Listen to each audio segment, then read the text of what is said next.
अस्सलाम वालेकुम, आप देख रहे हैं डॉन न्यूज़ में का मेज़बान अब्दुल गफ्फार पुराब रिप्ले के एक और एपिसोड के साथ। सैटरडे के शो में जनाब हमेशा की तरह हम बात करेंगे पूरे इस होने वाले जो हफ्ता है, आने वाला हफ्ता और अब जो गुजरा हफ्ता है, इसके ऊपर बात करेंगे कि क्या कुछ खास रहा, क्या कुछ खास आने वाला है।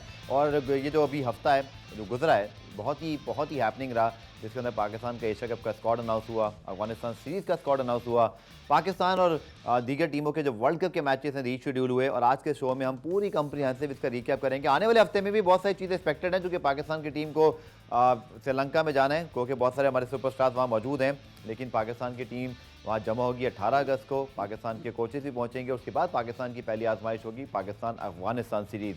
हमारा स्क्वाड जो अनाउंस हुआ है इस पर बात करेंगे आज के शो में, और हमारी हिकमत अमली आने वाली सीरीज़ में क्या होनी चाहिए। प्रोग्राम में हमें ज्वाइन कर रहे हैं सीनियर स्पोर्ट जर्नलिस्ट मुनीरुल हक साहब, और इसके साथ साथ हमें इस्लामाबाद स्टूडियो में कुछ देर में ज्वाइन करेंगे हसनैन लियाकत, स्पोर्ट्स एंकर हैं, उनके साथ बात करेंगे। बल्कि हसनैन हमारे साथ मौजूद हैं। बहुत शुक्रिया हसनैन आपके भी ज्वाइन करने का। मुनीर साहब, सबसे पहले आपसे शुरुआत करता हूँ। स्क्वाड अनाउंसमेंट पे पहले हम बात कर लेते हैं, क्योंकि इस पर 2 दिन से बात तो हो रही है, but I want your input as well. एक नई सिलेक्शन कमेटी के सरबराह जिन्होंने जस्ट 3 दिन पहले ही ज्वाइन किया, और इससे पहले मिक्की आरते इंतजाम एक साथ काम कर चुके हैं।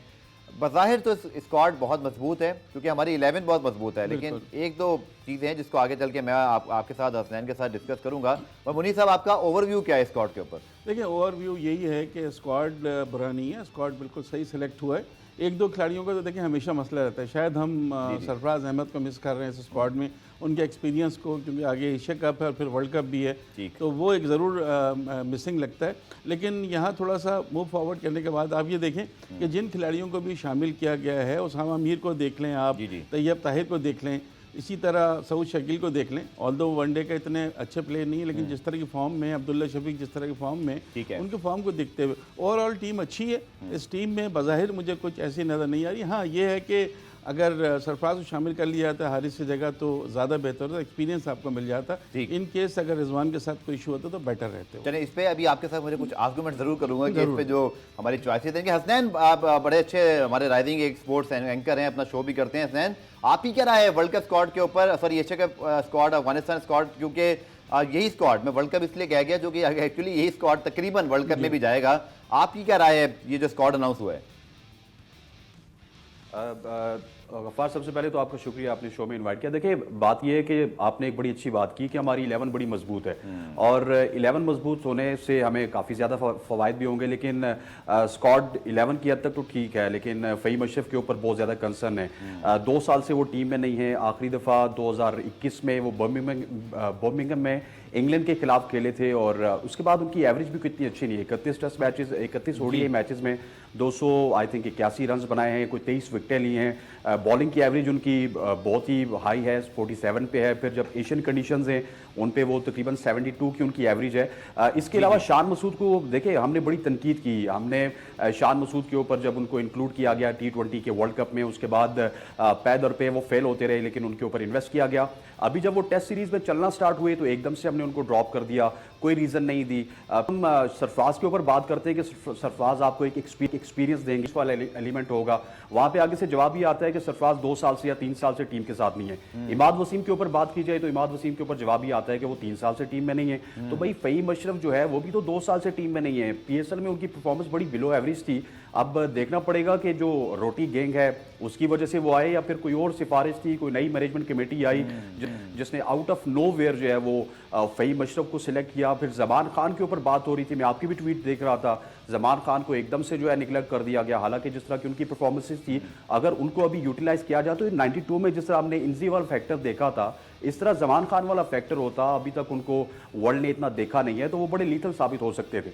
ठीक है, चलिए, आपका पॉइंट ऑफ व्यू आ गया। जमान खान पे मैं ज़रूर आपसे भी एक आर्गूमेंट जो है वो रखूंगा, लेकिन मैं पहले जो है मुनीर साहब से राय ले लूँ। ठीक बात की हसनैन ने कि जब आप एक स्टैंडर्ड सेट कर रहे हो सिलेक्शन का, जिस पे आपने फिर आप देखें ना कि इमाद वसीम हो, या अगर आप बात करते हो सरफराज की, हालांकि लॉजिकली शायद मुझे ऐसा लगता है मेरी ज़ाती राय में कि अगर आप किसी प्लेयर को 1 साल से कैरी कर रहे हो, या तो आप समझ रहे हैं, मैं ये नहीं कह रहा कि सरफराज को नहीं होना चाहिए था, बट मैं कहता हूँ कि जिसको सिलेक्ट करना है किसी मेगा इवेंट में, उसको 1 साल टीम के साथ दो, ताकि वो अपना भी कॉन्फिडेंस रिस्टोर करे, टीम के अंदर चैलेंज भी और उसकी फिटनेस फॉर्म का पता चल जाए। लेकिन जो फ़हीम अशरफ के ऊपर हसनैन ने बात की, आई थिंक उस पर सभी एग्री हैं, क्योंकि माजी में मिक्की आर्थर ने उनको बहुत सपोर्ट किया, उन्होंने परफॉर्म भी किया टेस्ट मैचेस, मुझे याद है आयरलैंड में, इंग्लैंड में। लेकिन वनडे के अंदर सर अगर आप देखें तो आमिर जमाल एक बहुत पोटेंशियल रिप्लेसमेंट बन के उभरे थे। पीएसएल बहुत अच्छा खेले, मैच विनिंग परफॉर्मेंसेस थी, फिर आप उनको शाहीज में लेके गए, 5 मैचों में 13 आउट किए। फिर आप देखें कि उन्होंने इंग्लैंड के खिलाफ T20 में मैन ऑफ द मैच लिया। वेरी अनफॉर्चुनेट कि वर्ल्ड T20 के स्क्वाड में वो नहीं थे। तो जब ये आप डबल स्टैंडर्ड सेट करोगे तो सवाल तो उठेंगे। देखिए ओवरऑल जो हम बात करते हैं ना, एक दो खिलाड़ियों का तो हमेशा इशू रहता बिल्कुल। है। शायद इसकी वजह ये है कि पिछले 1-2 साल से हम कोई फास्ट बॉलिंग ऑलराउंडर नहीं कर सकें। आपने बिल्कुल सही कही, आमिर जमाल का बिल्कुल हक बनता था, उनको स्क्वाड में रख सकते थे, वहीं मशरफ की जगह रख और वो सकते लास्ट थे। सीरीज में, वो टेस्ट सीरीज में भी स्क्वाड में थे। लेकिन जहाँ तक मुझे ये लगता है, मैं कोई पीसीबी की इस चीज़ को डिफेंड नहीं कर रहा हूँ, मैं आपको PCB point से of कोई view है। ताल्लुक भी नहीं, मेरा अपना पॉइंट ऑफ व्यू है। अगर आप ओवरऑल 18 रुकनी स्क्वाड देखते हैं तो आपका एक बैलेंस स्क्वाड नजर आता है। इसमें कोई शक शायद नहीं ये कि जैसे अगर फ़खर इमाम ओपन करेंगे, इनमें से किसी कुछ होता है तो अब्दुल्ला शफीक आपके साथ मौजूद हैं, 3-4 फास्ट बॉलर है, कुछ होता है तो वसीम जूनियर आपके पास मौजूद है। तो बैकअप को देखा गया है। 1-2 खिलाड़ियों पे तो देखिए कभी भी सिलेक्शन में आप मुतमईन नहीं होंगे, 1-2 खिलाड़ी। लेकिन यहाँ पे कहना सही है कि सरफराज का एक्सपीरियंस, मैंने शुरू में भी आपसे कहा कि उनको ज़रूर होना चाहिए था। आमिर जमाल की आपने बिल्कुल सही बात की, अगर आप तैयब ताहिर को आप इन करते हैं, उसामा मीर को इन करते हैं, तो आप आमिर जमाल को भी आपको लेने चाहिए थे। पोटेंशियल ऑलराउंडर वाली मैं बात कर रहा हूँ कि बॉलर तो हैं, वो बैटिंग की सलाहियतें भी इनमें, लेकिन हम वसीम जूनियर को हमने रखा है, वो अभी तक उतना ऑलराउंडर के तौर पर सामने नहीं आ सकता। बॉलिंग ठीक है सर, 14 मैच में 24 आउट, लेकिन बतौर ऑलराउंडर नहीं। हाँ, ऑलराउंडर नहीं, वो लॉन्ग हैंडल भी यूज कर लेते, छक्के लगाते। कि एक जो ऑलराउंडर वाली बात होती है ना, उसमें अभी बहुत लैग कर रहे हैं वो। तो उनको खुद उनको देखना होगा कि अगर उनको मौका मिल रहा है तो अपनी परफॉर्मेंस से ये साबित करें। चलिए, चूंकि आज 12 अगस्त है और 14 अगस्त आ रही है, तो वैसे भी एक खुशी और एक वो जो कहते हैं वाइब्स हैं वो बड़ी पॉजिटिव होती हैं। तो फिर ये बात मैं आप दोनों से एग्री करता हूँ। आज चूंकि वीकेंड का शो है, 14 अगस्त ही बहुत करीब है, तो मैं समझता हूँ कि हमें पॉजिटिव भी रहना चाहिए। पुरान में एक ब्रेक शामिल करते हैं, ब्रेक से वापस आकर एशिया कप और पाकिस्तान अफगानिस्तान सीरीज के हवाले से मजीद बात करेंगे। हमारे साथ मौजूद रहिएगा। पुरान रिप्ले में खुशामदीद। एशिया कप और अफगानिस्तान सीरीज के लिए पाकिस्तान के स्क्वाड पर हमारी बातचीत जारी है। अच्छा, ये भी वास्नैन आपके बिल में, आप भी बड़े जो है वो इन्फॉर्मेटिव रहते हैं कि अगर खुदा ना खास्ता उस सीरीज में गड़बड़ होती तो शायद छुरी चल जानी थी, लेकिन अच्छा हुआ कि हम जीत गए और चीज़ें सेटल डाउन है। तो ऐसे लगता है जैसे सारी चीज़ें राइट ट्रैक पर हैं। और जैसे मुनीर साहब ने कहा, एक का सिलेक्शन पे तो बहस होती है, लेकिन ओवरऑल हम बहुत अरसे बाद एशिया कप में, जब वर्ल्ड कप में जा रहे हैं, तो हमें एक बहुत खतरनाक टीम के तौर पर देखा जा रहा है। जी हाँ, बिल्कुल। जिस तरह आपने कोचिंग स्टाफ की बात की गफ़ार, तो इसका क्रेडिट आई थिंक सो हमको भी जाता है, क्योंकि जब से रिजल्ट ओरिएंटेड सीरीज़ हुई थी श्रीलंका की, तो हमने बड़ा इस पे बहस मुबाहिसे भी किए थे कि कोचिंग स्टाफ को नहीं छेड़ना चाहिए। और ये बड़ा अच्छा है पाकिस्तान क्रिकेट के लिए कि कोचिंग स्टाफ अब कैरी ऑन करेगा टिल वर्ल्ड कप तो करेगा। वर्ल्ड कप के बाद कोचिंग स्टाफ का भी फैसला होना है, फिर आपकी जो है वो टीम में कौन से लोग रहेंगे, कौन से लोग नहीं रहेंगे, वो भी फैसला होना है। देखिए, जब हम अक्सर मैं आपको प्रोग्राम में भी लेता था, हम ये बात करते थे कि हमें वर्ल्ड कप में जाना चाहिए, नहीं जाना चाहिए, तो मैं अक्सर एक पॉइंट आपको उठाता था कि पाकिस्तान की जो टीम है ओडीआई की, ये 99 के बाद इतनी जल्द टीम मैंने नहीं देखी, अगर अच्छी बात करनी है। और आपका ओपनिंग देखें, ओपनिंग में आपके दोनों ओपनर्स बड़े अच्छा परफॉर्म कर रहे हैं। फ़खर जमान भी, इमामुल हक भी। इमामुल हक की थोड़ा सा अवे द होम एवरेज जो है वो थोड़ा सा खदशात रहते थे, लेकिन श्रीलंका में उन्होंने वो भी परफॉर्म किया। मिडल ऑर्डर आपका बड़ा अच्छे हाथों में है, बाबर आजम है उसमें, रिजवान है, सलमान अली आगा लेटर पार्ट में आते हैं, फिर इफ्तिखार चिप इन करते हैं। विकेट कीपर के ऊपर जो है वो आई थिंक जब तक 100 का टेम्परेचर भी हो तो रिजवान ही खेलेंगे। आपने देखा होगा वो बीमारी की हालत में भी खेलते रहे, कोई इंजरी ना हुई तो वही विकेट कीपर होंगे। फिर बॉलिंग के ऊपर थोड़ा सा मुझे कंसर्न ज़रूर हैं, क्योंकि 50 ओवर की क्रिकेट है। शाहीन शाह अफरीदी को लेके कंसर्न इस वजह से हैं कि वो वाइट बॉल के साथ पहले 5-6 ओवर्स तो सही करते हैं, लेकिन दूसरे स्पेल में एक्सपेंसिव होते हैं। मुझे आज भी याद है, अच्छी बातें तो करनी चाहिए, लेकिन 18 बॉल पे 48 रन, 18 बॉल पे 52 रन, ये इसी बॉलिंग लाइनअप ने दिए। लेकिन ओवरऑल बहुत ही अच्छी टीम है, तगड़ी टीम है। स्पिन थोड़ी सी वीक है हमारी, क्योंकि मैं समझता हूँ अगर इमाद वसीम को इंक्लूड कर दिया जाता तो उनके साथ जो फैक्टर है ना कि आगाज़ में वो हमें विकेट फराम करते थे, बड़े इकोनॉमिकल रहते थे, वो थोड़ा सा फैक्टर हम लूज कर जाएंगे। लेकिन अगर आप देखो तो इमाद की परफॉर्मेंसेज अच्छी हैं, लेकिन वो T20 में ज़्यादा इफेक्टिव रहे हैं, उनकी वो इफेक्टिवनेस। और फिर आप देखें शादाब नवाज, मतलब मेरा जो अपने ऑब्जर्वेशन है कि वही अगेन बात वही, मैं तो उस असूल पे बात करूँ हसनैन, कि जिसको आपने वर्ल्ड कप या एशिया कप में लाना है, फिर आप उसको 6-8 महीने पहले लेकर आओ। शायद आप ला सकते थे इमाद वसीम को, शायद आप सरफराज को ला सकते थे, लेकिन हमने वो उनको टाइम भी नहीं दिया कि वो सेट होते या उनको मौका मिलता। तो अब शायद यही बेहतर नहीं है कि जिन लड़कों को आप कैरी कर रहे हो, अब उनकी भी आजमाइश है कि वो जो उन पर इन्वेस्टमेंट हुई है उसका वो हक अदा करें।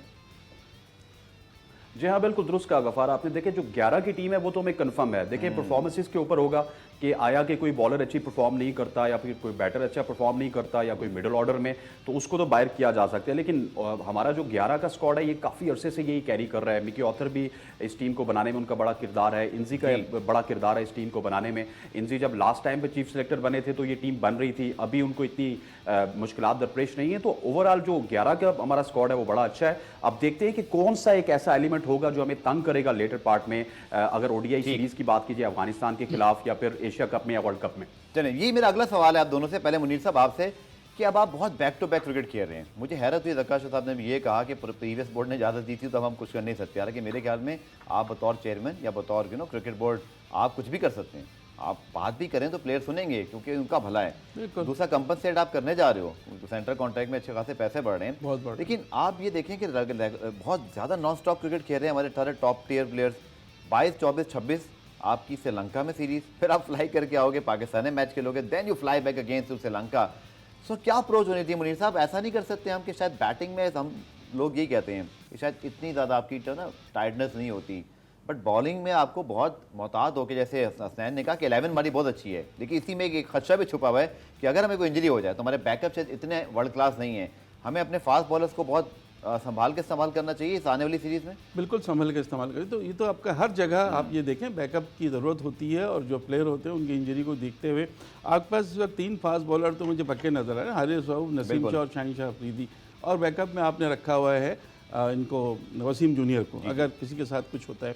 देखिए अभी थोड़ी देर पहले इमाद वसीम की बात हो रही थी। इमाद वसीम अगर T20 टीम होती तो उसमें तो डेफिनेटली होते, लेकिन अगर यहाँ इमाद वसीम को शामिल करते तो हमें नवाज या उसामा मीर में से किसी एक को ड्रॉप करना पड़ता। अनफॉर्चुनेटली वर्ल्ड कप का स्क्वाड ही सिर्फ 15 का होगा, शायद 17 का होता शायद उसमें कहीं नजर लेकिन होते हो। उसामा मीर की जो परफॉर्मेंस चल रही थी हम उनको मिस किया श्रीलंका में भी, हमें उनको मौका देना चाहिए, तो शायद उनको राइट उनको अपॉर्चुनिटी दी गई है।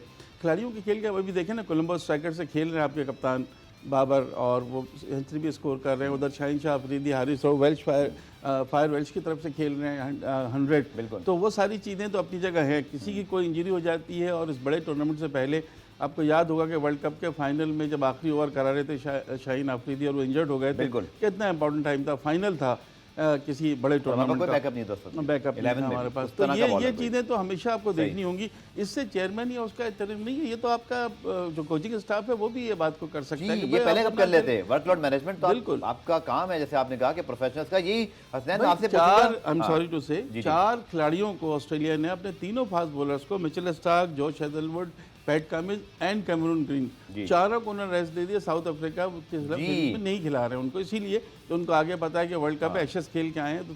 तो ये वर्क हसनैन साहब, जैसे मुनीर साहब ने बताया कि 4 मेन प्लेयर, वो भी फास्ट बॉलर, ऑस्ट्रेलिया रेस्ट करा रहा है अपनी नेशनल ड्यूटी से, और हम उनको लीग्स में सबको इजाजत दे के बैठे में। मुझे तो बस हर लम्हे यही डर है, अल्लाह करे ये डर बस रहे और इम्प्लीमेंटेशन ना हो कि खुदा ना खास्ता कोई इंजरी, कोई डाइव मारते हुए ना हो जाए, कोई कैच लेते हुए कोई उंगली ना खुदा ना खास्ता हर्ट हो जाए, कोई आपका मसल ऐसा पुल ना हो जाए। फास्ट बॉलर को तो आपको पता है कुछ भी हो जाता है किसी वक्त भी, हमें प्रोटेक्ट नहीं करना चाहिए था।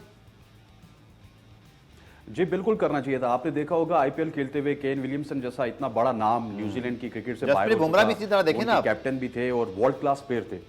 जी जसप्रीत बुमराह इसकी मिसाल है कि अगर आप ज्यादा रेगुलर फास्ट बॉलर खिलाओगे तो आपको मेगा इवेंट में नहीं मिलेगा वो। मेरे हिसाब से बिल्कुल ऐसी है, आप सही कह रहे हैं। जसप्रीत बुमराह की मिसाल भी है, बहुत सारे और प्लेयर्स हैं। लेकिन जो मुनीर साहब ने बात की ना वर्कलोड मैनेजमेंट की, एक तो हमें लीग्स भी नहीं खेलनी चाहिए इतनी ज्यादा, और दूसरा ये है कि हमें टीम में भी ना बैकअप प्लेयर्स बनाने चाहिए। लेकिन हमारे यहाँ अनफॉर्चुनेटली हम एशियन कंडीशंस में रहते हैं और एशियन कल्चर जो है हमारे सामने है। यहाँ पे किसी भी बैटर को आप ये कह के बैठा नहीं सकते। आपने देखा होगा जो ओडीआई T20 सीरीज हमने अफगानिस्तान के खिलाफ खेली थी, शादाब खान उसके कप्तान थे, तो कितना ज्यादा जो है एक मुअम्मा बना रहा था कि शाहीन कप्तान होंगे, शादाब कप्तान होंगे, फिर रिजल्ट ओरिएंटेड वो सीरीज हो नहीं सकी। सो हमारे यहाँ थोड़ा सा ये कल्चर चेंज होना चाहिए। हमें पता है कि Babar Azam world class player हैं, हमें पता है Shaheen Shah Afridi world class bowler हैं, वो टीम में रहेंगे। लेकिन जब अगर आप लेट सपोज 5 मैचेस की सीरीज में 3 मैच जीत चुके हैं, तो ये बनता है कि वहां पे वसीम जूनियर को आजमाया जाए, नसीम शाह या किसी और को बैठा के फहीम अशरफ को आजमाया जाए। बेंच स्ट्रेंथ हम इतनी ज्यादा नहीं आजमा रहे। पूरा में ब्रेक शामिल करते हैं, मिलते हैं शॉर्ट कमर्शियल ब्रेक के बाद।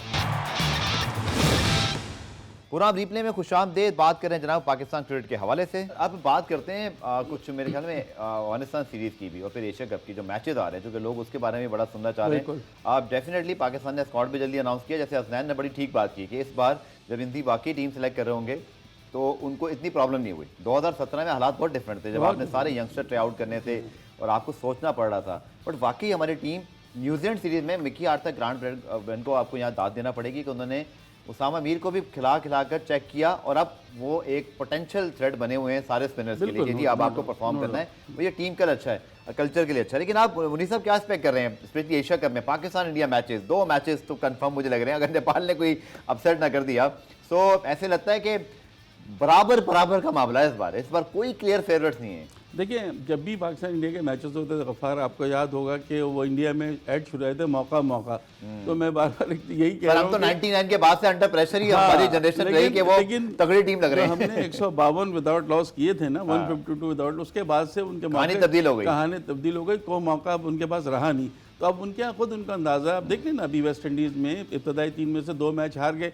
वो हार्दिक पांड्या, राहुल द्रविड़ पे सवाल उठ रहे हैं, हार्दिक पांड्या का फ्यूचर कैप्टनसी पे सवाल उठ रहे हैं। हार्दिक पांड्या जो कहते थे कि हम 3 टीमें, जैसे कि विराट कोहली और रोहित शर्मा कहा जा रहा है एजिंग फैक्टर आ गया है। बिल्कुल, और आ गया, इसमें कोई शक नहीं। जब से कप्तान बने, मुझे परफॉर्मेंस बता दें रोहित शर्मा की, आप कोई वो नहीं है। हमारे क्लिप बाद में लोग निकाले जब मैच के बाद। नहीं, बहरहाल देखिए, हार्दिक पांड्या ने कहा था ना कि 3 टीमें भारत की बन सकती हैं जो इंटरनेशनल लेवल पे किसी भी टीम को हरा सकती हैं। उनकी भी साइंस बनी पता नहीं, उसके बाद वो श्रीलंका गए, उनकी टीम हार गई, और उसके बाद मुस्तकिल उनकी टीम, अब यहाँ पे एक वनडे भी एक हार चुके हैं, 2 T20 हार गए, तीसरा तो खैर इंडिया ने जीत लिया था क्योंकि सूर्या कुमार तो बड़ा अच्छा खेले थे।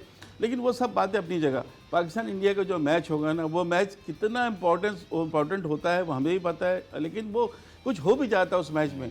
पिछला मैच आपको याद होगा जो विराट कोहली जितवा गए थे, वहाँ 8 गेंदों पर 28 रन नहीं बनते हैं, मगर 2 छक्के, यही डर दोबारा वो फिर खड़े ना हो जाए। हारिस रऊफ को 2 छक्के लगा दिए, फिर आखिरी ओवर में 16 रन भी बन गए, व्हाइट बॉल भी हो गई, नो बॉल भी हो गई, पता नहीं क्या क्या ड्रामा। साथ दिया उस मतलब बहुत साथ, लेकिन खेले बहुत अच्छा थे वो, इसमें कोई शक नहीं है। और वो एक तो मैच कैसा होगा ये आपको नहीं पता। जावेद मियादाद की तरह कोई आखिरी गेंद पर छक्का लगा के हम जितवाएंगे या वो होगा, ये आप नहीं कह सकते। लेकिन मैचेस पाकिस्तान इंडिया के जब भी होंगे, चाहे वो एशिया कप में हो चाहे वो वर्ल्ड कप में हो, पाकिस्तान इंडिया है। इसका कोई किसी और से कंपैरिजन आप किसी से कर नहीं सकते। तो हसनैन, इस बार मौके की जगह क्या लाइन होनी चाहिए इंडिया की? ये तो खैर मैंने मजाक बोल दिया, लेकिन वाकई आज बिल्कुल 50-50 है। मुझे ऐसा लगता है कि हमें भी बहुत ज़्यादा खुशफहमी मुब्तला नहीं होना चाहिए, क्योंकि हमारी एक ऐसी टीम है जो राइजिंग है, लेकिन अभी इसको टाइटल जीतने में ना एक कसर रह गई है। इंडिया डेस्परेट है कि वो टाइटल मिल जाए। विराट कोहली इस चक्कर में अपनी पूरी कैप्टनसी जो है उनकी उससे हाथ धोना पड़े। रोहित पे भी प्रेशर आ गया, क्योंकि वहाँ पर MS धोनी जो स्टैंडर्ड सेट कर गए, उसके बाद ट्रॉफी से नीचे बात नहीं हो रही। तो क्या ये प्रेशर फिर कैरी करेंगे? लेकिन दूसरी जानिब मुझे ऐसे लगता है कि कहीं ना कहीं एशिया कप में 50-50 है, मे भी इंडिया में। हसनैन, मेरा ख्याल ये है ज़ाती तौर पर कि चूंकि इंडिया अपने मुल्क में खेल रहा है, पूरा क्राउड उनका होगा, तो कहीं ना कहीं उनको एडवांटेज ज़रूर है इसका। जी हाँ, एडवांटेज तो ज़रूर होगा, क्राउड का एडवांटेज होगा, फिर पिचेस का एडवांटेज होगा, फिर विकेटें वो बनाते हैं 300, 340 की, 400 की भी विकेटें बनाते हैं। लेकिन मैं मुनीर साहब की और आपकी तवज्जो और नाज़रीन की तवज्जो एक तरफ करवाना चाहता हूँ। इंडिया इस वक्त एक विनिंग मोमेंटम की तलाश में है। वो वेस्ट इंडीज़ के खिलाफ खेले, रिजल्ट ओरिएंटेड क्रिकेट नहीं खेली उन्होंने। विराट को बाहर बैठाया रहा, रोहित शर्मा को बाहर बैठाया रहा। वेस्ट इंडीज़ जो कि 2022 में T20 वर्ल्ड कप नहीं खेल सकी, उनसे हार गए। फिर अभी क्वालिफायर से वो बाहर हो चुके हैं, वर्ल्ड कप नहीं खेल रहे, उनसे हार गए।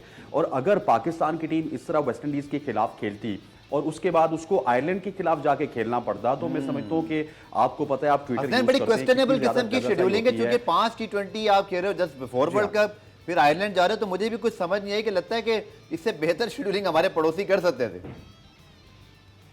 जी हाँ, बेहतर कर सकते थे, लेकिन वो डरे हुए हैं गफार। वो विनिंग मोमेंटम की तलाश में हैं। वो चाहते हैं कि हमारे जो नया बंच ऑफ प्लेयर्स हैं, हार्दिक पांड्या इन कंपनी, ईशान किशन हैं, ये किसी तरह से आयरलैंड से या वेस्ट इंडीज से जीत जाते। वेस्ट इंडीज से तो वो लोग हार गए। अब देखते हैं कि आयरलैंड के खिलाफ उनके कैसे रिजल्ट होंगे। और जहां तक आपने बात की पाकिस्तान और इंडिया की क्रिकेट की, पाकिस्तान और इंडिया की क्रिकेट कभी भी इस तरह नहीं होती कि हमारा 11 स्ट्रॉन्ग है तो उनका 11 स्ट्रॉन्ग है। जिस तरह मुनीर साहब ने बात की, आपने बात की, बिल्कुल दुरुस्त बात की कि हमारी क्रिकेट है आसाब की क्रिकेट, ये नर्व्स की क्रिकेट है। आप अगर अपने आसाब पे कंट्रोल रखेंगे एट गिवन डे, फिर क्राउड सारा इंडिया का होगा। आपको पता है अभी तक ना जर्नलिस्ट के एक्रेडिशन हो सके, ना फैंस के टिकट्स का मामला हल हो सका। स्पेशली पाकिस्तान के फैंस तो मेरे ख्याल है वहाँ पे इक्का दुक्का ही आपको मिलेंगे। सो उनके पास फैक्टर्स बहुत ज़्यादा होंगे। पाकिस्तानी प्लेयर्स को आई थिंक आसाब पे कंट्रोल करना होगा। मैं पिछले दिनों सुन रहा था, शायद आपको भी याद होगा कि एक साइकोलॉजिस्ट जो है उसकी शायद तलाश में है पीसीबी। वो साइकोलॉजिस्ट हमें बड़ा हेल्पफुल हो सकता है इंडिया के खिलाफ मैच में, क्योंकि हमारे लड़के जो है अक्सर ऐसी करंट सिचुएशंस में थोड़ा सा चौंक जाते हैं। आपने देखा होगा जो हम T20 का वर्ल्ड कप का मैच इंडिया के खिलाफ आ रही थी, वो जो विराट कोहली का छक्का था हारिस को, उससे पूरी की पूरी नेशन, पूरी की पूरी हमारी टीम जो है वो बैक हो गई थी। तो ये एक साइकोलॉजिकल प्रेशर भी होगा, और मेरा ख्याल है कि साइकोलॉजिकल प्रेशर को हल करने के लिए एक साइकोलॉजिस्ट जो पीसीबी सोच है वो बड़ा एक दुरुस्त फैसला है। चलें आखिर में कुछ हम 2-3 बातें और करते हैं। खास तौर पर अगर हम देखें तो आपका वर्ल्ड कप का स्क्वाड डेडलाइन जो मुझे ऑफिशियली कंफर्म हुई 5 सितंबर आपकी इनिशियल है, 27 सितंबर तक आप उसमें चेंजेस कर सकते हो, ठीक है।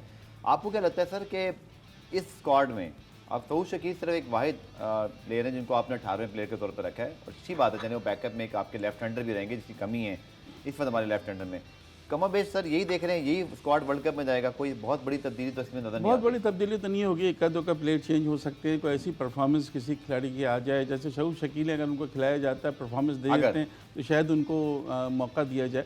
लेकिन बहरहाल बहुत ज़्यादा तब्दीली के इम्कान नज़र नहीं आते हैं। इन्हीं में से प्लेयर होंगे, एक आध कोई अगर आगे पीछे हो, जैसे अगर एहसानुल्लाह हैं वो बहुत फिट, अभी तो उनकी रिहैब चल रहा है, फिट हैं, अगर वो कोई परफॉर्मेंस देते हैं फिट होके, लेकिन बज़ाहिर ये नहीं लग रहा, बज़ाहिर ये लग रहा है इसी में सिलेक्शन किया जाएगा। ज़मान खान की बात की, बहुत अच्छी बात की इन्होंने कि ज़मान खान बड़ा अच्छा पोटेंशियल है हमारा, और जिस तरह वो आखिर को डेथ ओवर्स में इतने कॉन्फिडेंट से वो कराते हैं, ये यंग एज में बहुत मुश्किल काम होता है, तो उनका भी किसी तरह कोई बन सकता है, सब्जेक्ट टू के आगे क्या चीज़ें हों। पूरा में ब्रेक शामिल करते हैं, मिलते हैं शॉर्ट कमर्शियल ब्रेक के बाद। पूरा रिप्ले में खुशामदीद बात करें जनाब पाकिस्तान क्रिकेट के हवाले से। मैं अगर हसनैन से बात करूं, आप वफाकी दारुल हुकूमत इस्लामाबाद में बैठे हैं और बहुत सारे फैसले यहीं से होते हैं, बल्कि ज़्यादातर, और हमारे क्रिकेट बोर्ड का तो खैर ताल्लुक यहीं से है। अब जाहिर बात है आपकी गवर्नमेंट आप निगरान है, और अगर आप बात करते हैं इस क्रिकेट बोर्ड की, तो यहाँ पिछले 7 महीने में जितनी तब्दीली हुई हैं, हसनैन साहब आप इस्लामाबाद में बैठे हैं, कोई मज़ीद तब्दीली के इम्कान तो नहीं है, क्योंकि पिछली बार तो ये हुआ कि हुकूमत भी तब्दील नहीं हुई, जो इत्तेहादी थे उन्होंने आपस में फैसला कर लिया कि नहीं आप हमें क्रिकेट बोर्ड तब्दील करना है, चेयरमैन तब्दील करना है, चूँकि जी हमें तो आपने कहा था कि हमें जो है ना हमारी जो वजारत है उसके साथ चेयरमैन भी मिलेगा। तो ऐसा तो नहीं है कि निगरान हुकूमत में आके भी कोई दाव लगा दें, कोई इम्कान तो नहीं है इसके, मुझे कुछ हिंट मिल रही है। गफ़ार, आपने जब मेरे प्रोग्राम में ये बात की थी कि एक नया नाम आ सकता है जो कि नजर और ज़का अशरफ के अलावा चेयरमैन मैनेजमेंट कमेटी या फिर पीसीबी की दौड़ में शामिल होगा, तो मैंने इस हवाले से एहसान मज़ारी साहब से रब्ता किया। मैंने उनसे पूछा तो उन्होंने कहा कि ऐसी कोई बात नहीं है और ऐसा कोई नाम नहीं आएगा, और ये अंडरस्टैंडिंग है इस वक्त जो ज़का अशरफ साहब है उनकी और PDM की और तमाम तर जमातों की, कि कम अज़ कम वर्ल्ड कप तक यही सेटअप रहेगा। और उसके बाद देखें, आज भी आपको पता है कि पीसीबी में तमाम तर रीजन्स के प्रेजिडेंट्स को बुलाया गया। आप देखते हैं कि कब तक नया स्ट्रक्चर बनाया जाएगा, इनको इलेक्ट किया जाएगा। लाहौर हाई कोर्ट के फैसले आपके सामने हैं कि जल्द अज जल्द इलेक्शन करवाए जाए, पीसीबी के चेयरमैन को लाया जाए। तो इस तरह की खबरें ज़रूर हैं, वो आप जैसे जर्नलिस्टों के पास हैं, क्योंकि कुछ ना कुछ इंडिविजुअल लोग तैयारी ज़रूर कर रहे हैं, लेकिन जो अंडरस्टैंडिंग है गवर्नमेंट की, जो अंडरस्टैंडिंग है आईपीसी मिनिस्ट्री की, जो कि मिनिस्टर साहब बहुत ज़्यादा एक्टिव रहे। इससे पहले हमने आईपीसी मिनिस्टर को इतना ज़्यादा एक्टिव नहीं देखा। आईपीसी मिनिस्टर का एक बहुत बड़ा रोल होता था सिर्फ कोऑर्डिनेशन में, लेकिन इस दफ़ा उनका बहुत बड़ा रोल था नजम सेठी को हटाने में और ज़का अशरफ को लाने में। उन्होंने मुझे बताया कि ऐसा कोई नहीं है, जो कि खबरें हैं फैली हुई कि ज़का अशरफ जा सकते हैं, तो ज़का अशरफ नहीं जाएंगे। ज़का अशरफ कम अज़ कम वर्ल्ड कप तक यहीं पर रहेंगे, और वर्ल्ड कप से 1-2 महीने बाद शायद एक नया सेटअप आएगा, नई गवर्नमेंट आएगी, फिर ज़का अशरफ साहब का फ्यूचर डिटरमिन होगा। ठीक है, अब बात करते हैं T10 लीग के हवाले से। बात की मुनीर साहब उन्होंने कि T10 लीग भी हम शुरू करा सकते हैं। अब PSL के ऊपर बहुत सा भी ये टॉपिक नहीं आ रहा, चूँकि वर्ल्ड कप एशिया कप में सारा मामला फंसा हुआ है और हाइप बनी हुई है, लेकिन दुनिया भर में लीग शुरू हो गई हैं, और अब तो भारतीय क्रिकेट बोर्ड जो फ्रेंचाइज हैं उनकी 3 जगहों पर फ्रेंचाइजेज हैं। BPL में भी हैं, एमिरेट्स में भी हैं, ILT20 में भी आपके प्लेयर्स आएंगे, एक और लीग भी जिसमें आपके प्लेयर्स आएंगे। डू थिंक के T10 इस सारे मामले में एक लीग और हम खुद खड़ी कर रहे हैं, या तो फिर हम ये तो नहीं कह रहे कि 2 ही लीग खेल लो, इसमें बहुत पैसे दे देंगे, तीसरी की ज़रूरत आपको शायद पड़ेगी नहीं। यार क्रिकेट खेलना और सब होना अपनी जगह है, लेकिन रेवेन्यू और क्राउड अट्रैक्शन का अपनी जगह है। और अगर आप T10 की बात करेंगे तो रेवेन्यू जनरेट होगा, क्राउड अट्रैक्शन होता है, ये चीज़ होती है। लेकिन इतना ज़्यादा हो रही हैं अब ये लीग्स कि एक तो इंटरनेशनल क्रिकेट उसकी वजह से बहुत ज़्यादा डिस्टर्ब हो रही है, और फिर जिस मुल्क में लीग होती है ना, उस मुल्क के लोग अपनी ही लीग में इन्वॉल्व हो जाते हैं। PSL में पाकिस्तान, लंदन प्रीमियर लीग में हो, IPL में इंडिया, तो दुनिया भर के लोग खेल रहे होते हैं। बल्कि अब आप देखें, CPL देख लें, IL देख लें, साउथ अफ्रीका में हर जगह जहाँ पे भी हो रही हैं, वहाँ के मकामी लोग जो उसमें इस तरह इन्वॉल्व हो जाते हैं कि उनकी थोड़ी सी इंटरनेशनल क्रिकेट से दूरी सी हो जाती है। वो शायद वो अब PSL में हम जिस तरह इन्वॉल्व हो जाते हैं, तो हमें तो यही लगता है कि जी हम लाहौर को देखें, मुल्तान को देखें, कराची को देखें, तो उस वक्त कहीं और इंटरनेशनल हो रहे हैं तो शायद नहीं। लेकिन इतना ज़्यादा मेरा ख्याल है नहीं होना चाहिए, कहीं पे कोई इसका होना चाहिए। अब इंडियन प्लेयर्स पर तो उन्होंने पाबंदी लगा दी, IPL के अलावा आप कहीं नहीं खेलेंगे। हमारे मुल्क में ऐसा नहीं है, दीगर ममालिक में ऐसा नहीं है। कुछ खिलाड़ी अमेरिका शिफ्ट हो रहे हैं, इसी को देख कुछ जो है खिलाड़ी जो इंटरनेशनल क्रिकेट छोड़ रहे हैं, तो ये बहुत ज़्यादा हो रहा है गफ्फार। अब इतना ज़्यादा होने का मतलब ये है कि फिर उकताहट भी शुरू हो जाती है। लेकिन हर चीज़ रेवेन्यू, हर चीज़ अट्रैक्शन नहीं होती। बहुत सारी चीज़ें एक लिमिटेड लेवल पे हों तो अच्छी लगती हैं। ठीक है, ठीक है। आखिर में कुछ कौमी खेल हॉकी की बात करते हैं, और गफ्फार मैं थोड़ा सा इस पे ऐड करना चाहता था T10 लीग पे। गफ्फार, श्योर। देखिए T10 लीग में आपको याद होगा हसन अली एक दफ़ा T10 लीग खेलने गए थे, उसके बाद उनकी फॉर्म खराब हो गई। तो मैं समझता हूँ कि पिछले दिनों पेशावर ज़ल्मी ने एक ट्रायल करवाया था लड़कियों का, और उसमें 300 लड़कियों ने शिरकत की थी इस्लामाबाद में। राशिद लतीफ़ साहब ने वो ट्रायल जो है वो उसको बेसिकली लीड किया था। 20 लड़कियाँ सिलेक्ट हुई। तो मैं समझता हूँ कि अगर इसी तरह लड़कियों की लीग स्टार्ट की जाए, खवातीन की, वुमेंस की, तो वो ज़्यादा बेहतर होगी। और इसमें काम भी हुआ भी, जो रजब सेठी साहब ने मैचेस करवाए थे। अब तो आपको वुमेन PSL पे बहुत डिटरमिन होकर काम करना चाहिए। जी हाँ, बिल्कुल। मैं समझता हूँ कि देखें ना, आपने वो जो 20 लड़कियां सिलेक्ट की हैं, उनको तो पेशावर ज़ल्मी की किसी दूसरी टीम के साथ खिलाएंगे। वो 20 लड़कियां कम से कम, उसमें से 5 लड़कियां आप एक टीम तैयार करके तो PSL में भी शिरकत कर सकते हैं, आपको बैकअप भी मिल सकता है। तो मेरा ख्याल है कि वुमेन PSL के ऊपर में काम करना चाहिए। इस वक्त T10 के ऊपर काम करने की कोई ज़रूरत नहीं है। मुनीर साहब, आपने तो बड़ा अरूज देखा है पाकिस्तान हॉकी का। 4 वर्ल्ड कप हमने 94 में जीते थे, और आज तक किसी टीम ने 4 वर्ल्ड कप नहीं जीते। लेकिन कितने अफसोस की बात है कि अब एशियन हॉकी चैंपियंस ट्रॉफी, जिसके हमेशा हम या फिंडर या फाइनलिस्ट और कभी सेमीफाइनल में तो कम से कम आए, अब सेमीफाइनल की दौड़ से बाहर हैं। मुझे समझ में आता है सारे मामला कि आपके हुकूमत की तवज्जो नहीं है, वट एवर जो भी है, लेकिन अगर पोटेंशियल हो ना तो आप किसी भी हालात में कुछ तो परफॉर्म करते हैं। बड़ी डिसअपॉइंटमेंट, 4-0 से आप भारत से हार गए, कोई मुकाबला नज़र नहीं आया, आप सेमीफाइनल की दौड़ से बाहर हो गए, मलेशिया ने आपको 3-1 से हरा दिया। अफसोस का मकाम है। मुझे तो अब कहते हुए अफसोस हो रहा है, माजरत अगर किसी को बुरा लगे, पता नहीं हम कौमी खेल हॉकी अब कहते क्यों हैं। देखिए, कौमी खेल हॉकी तो इसलिए कहते हैं कि प्राइड 94 बहुत सही था। 94 पे तो हमने आखिरी दफ़ा जीते थे ना, उससे पहले तो बहुत जीते हैं। बिल्कुल। और जब हम छोटे हुआ करते थे तो उस वक्त हॉकी क्रिकेट से ज़्यादा मकबूल थी। ये मैं आपको अर्ली 80s की बात बता रहा हूँ। और गलियों में उसी तरह हॉकी खेली जाती है जिस तरह आजकल गली गली में क्रिकेट खेली जाती है, और उसमें ऐसा नहीं था बिल्कुल भी। इस्लाउद्दीन क्या हुआ देखिए, वो ऐसे इतना बड़ा सवाल। देखिए, क्रिकेट जो है ना वो ब्रांड बनता गया, और उसमें कमर्शलाइज चीज़ें हॉकी वालों ने, सच्ची बात है, खुद भी तवज्जो नहीं खुद दी। भी तवज्जो आज नहीं तक दी। वो अपने पैसे खुद नहीं कमा सकते, गवर्नमेंट से पैसे लेते हैं। बिल्कुल। फिर हमारे यहाँ क्रिकेट बोर्ड एक पैसा नहीं हमारे यहाँ जो खर्चा होना चाहिए था, जगह जगह ऑस्ट्रोटर्फ लगनी चाहिए थी, फिजिकल फिटनेस पर ध्यान देना चाहिए था, तो वो सारी चीज़ें आहिस्ता आहिस्ता कमर्शलाइज होकर दीगर तमाम खेल जो है ना, इंक्लूडिंग हॉकी, वो आहिस्ता आहिस्ता अपनी मकाम खोता गया। मैंने वो वक्त भी देखा गफ्फार, जब हम बात करते थे तो हम ये कहते थे कि इस टूर्नामेंट के फाइनल में तो पाकिस्तान पहुंचेगा, दूसरी टीम कौन सी होगी। इतना कॉन्फिडेंट, इतना नहीं हराते थे, बेशक बहुत अच्छी टीम थी हमारी, और कुछ टूर्नामेंट हमने ऑस्ट्रोटर्फ पे भी जीते हैं, ऐसी बात नहीं है। लेकिन जैसे ही वो जज्बा खत्म हुआ ना, वो चीज़ खत्म हो गई। अब आप लोगों को तो नहीं, यंग को तो पता ही नहीं है कि हॉकी क्या होता था या क्या प्राइड हमने जीता है। लेकिन अब देखिए, एक हमजा खान जीते, दोबारा से स्क्वॉश की चीज़ें आने शुरू, जहांगीर खान का नाम सामने आया, जहांगीर खान का नाम सामने आया, दोबारा से हॉकी को एक फतह की जरूरत है। हाँ, हॉकी को एक अच्छी, यही अगर जिस तरह हमने यहाँ टूर्नामेंट में किया आज बराबर। मैं क्विकली बस आखिर में क्विकली आप मुझे जवाब दीजिएगा। आप इस्लामाबाद में बैठे हैं, सबका ध्यान क्रिकेट पर ही है, तस्वीरें भी खिंच जाती हैं, सेशन भी हो जाते हैं, हेडलाइंस भी लग जाती हैं, टॉक शो भी आ जाते हैं क्रिकेट के वजह से। हॉकी को हम सब भूल गए। मैं एज अ नेशन बात कर रहा हूँ, इसमें हमारे मिनिस्टर्स भी हैं, हमारी हुकूमत भी है, हमारे लेजेंड्स भी हैं बहुत सारे, चूँकि उसमें फिर शायद न्यूज़ नहीं चलती। जी हाँ, बिल्कुल ऐसे ही है। हॉकी को हम भूल चुके हैं, और हॉकी में पिछले 8 साल से ब्रिगेड साहब बैठे हुए हैं, पता नहीं वो क्या काम कर रहे हैं क्या नहीं कर रहे। एक नई मैनेजमेंट कमेटी का हमने ऐलान सुना था, अभी तक उसका लेटर हम नहीं देख सके। और दूसरा ये है कि जिस तरह आपने बात की और मुनीर साहब ने बात की, मुझे आखिरी जो प्लेयर्स याद हैं जो कि पूरी कौम को याद होते थे, वो शकील अब्बासी है, रेहान भट्ट है, सोहेल अब्बास हैं, या फिर इमरान भट्ट है। इनके अलावा तो हॉकी के प्लेयर्स याद नहीं है। हॉकी को हमें कमर्शियल करना पड़ेगा। ब्रिगेडियर साहब जैसे लोगों को साइड पे करके, ज़का अशरफ या नजम सेठी जैसे एडमिनिस्ट्रेटर को, इस तरह के एडमिनिस्ट्रेटर आएंगे, वो कमर्शियल लेके आएंगे, तो तब तब हॉकी चलेगी। इस वक्त हॉकी के ऊपर जो फाइनेंशियल बोरान है उससे हॉकी को निकलना होगा। चलें, बहुत बहुत शुक्रिया। हसनैन हमारे साथ मौजूद है। मुनीर साहब, आपका बहुत बहुत शुक्रिया प्रोग्राम के आने के लिए। प्रोग्राम में आज के लिए इतना ही, कल आपसे मुलाकात होगी, तब तक के लिए अल्लाह हाफ़िज़।